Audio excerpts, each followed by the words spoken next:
Today I want to talk about being all things to all people and yourself feeling like, one, that's your whole identity, or two, like you're completely underappreciated and you're pretty much invisible. All you do is do for others, and the resentment that comes with that. I've got a really hot take on this. So this whole altruistic, like, look at how much I've done for others, look how much I do. I see it a lot in people that really want you to know that they're a good person. And this is my evidence, because I sacrifice everything. I do everything for others, to the point where I even saw a homeless man and I helped him cross the road and then bought him a sandwich. And there was a bank that was being robbed and the robber was holding the old lady to gunpoint and I stood in front of the gun. I don't know why I did it. I guess I'm just such a good person. And that's their whole narrative. What's going on there? Because it's not uncommon. And some people can get trapped in their own story, can get trapped in their own narrative of how they are such a good person. And here's the thing, right? Given that there's a whole conversation about altruism, is there such a thing? Is there such a thing of doing a good deed solely for the benefit of the other person? Or is altruism merely you're getting the kickback of, well, feeling good that you did something good for someone, but also that sort of sense of superiority or that sense of leverage, you know, that sense of self-worth? And here's the thing I'm getting at here. A lot of the time, because people's self-worth is so low, when there is a lack of self-esteem, a lack of self-worth, when that person genuinely doesn't feel like they are, one, important, two, worth anything because of, you know, a plethora of reasons, could be to do with abusive parents, childhood trauma, sexual or otherwise, could be to do with bullying at school. Somewhere along the line, their self-concept has just, it's in the pits. And to compensate for that, they then do to make themselves feel valued, to make them feel like, aha, see, I am good.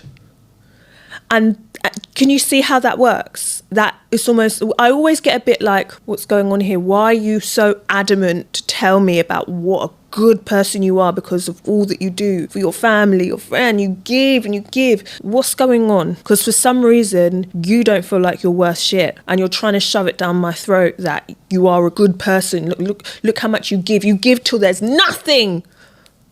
And,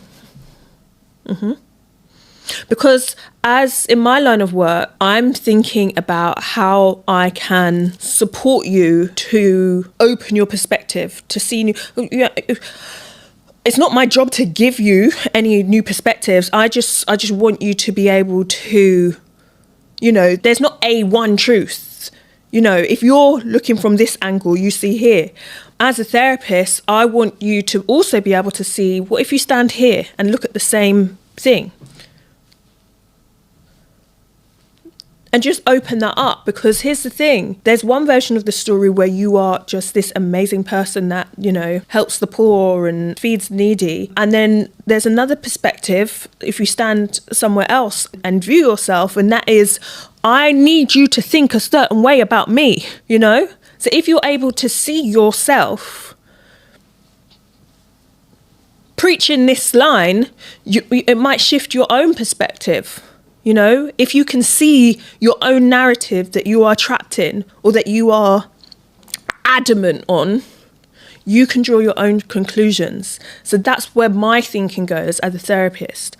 I wonder if I can offer this person the opportunity to view themselves from a different perspective, you know? Because as with anything, there's always a subconscious need that's trying to be met. In this case, I don't feel like I'm worth much. And my need is to feel worthy. My need is to feel seen and loved and needed. So in order to meet that need, I'm going to give and overgive, give to the point of complete depletion. And therefore my need for being valued, being important to someone, because I'm taking on all of this responsibility on their behalf, that my need is now being met. Can you see within that there's a whiff of manipulation? And that's a hard pill to swallow, you know? Obviously, each person's narrative is different and nuanced, but if you're able to understand that as humans, we have needs, we come into this world with needs.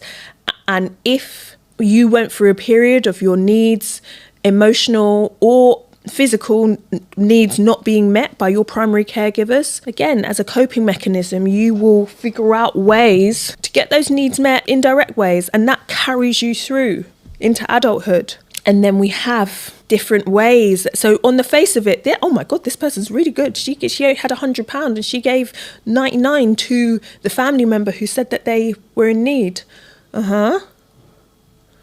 Okay, that was nice of her. But now she didn't have anything. But is that wise? And then you kind of try to understand it. And that's not to say giving in and of itself is bad, but what's the unmet need here? Is there a way you could go about getting that need directly so that you don't need to make yourself destitute, so that you can now, whether it's guilt trip, whether it's be seen as someone who is wonderful, whatever the need is there a way that we can get that met directly so you don't need to like half kill yourself? That's the question, and something that I would love us to ponder over, because I'm sure we've all got that one friend or that one aunt that is ready to bend over backwards for you and you didn't ask.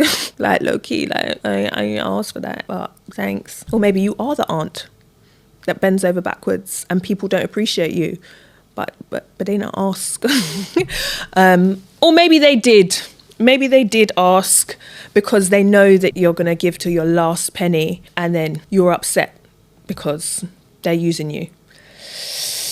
Which is why when you make the unconscious conscious, life becomes so much more simple, because you don't need to go all the way around the houses to get a very simple, very normal, very natural human need met. Do you get it?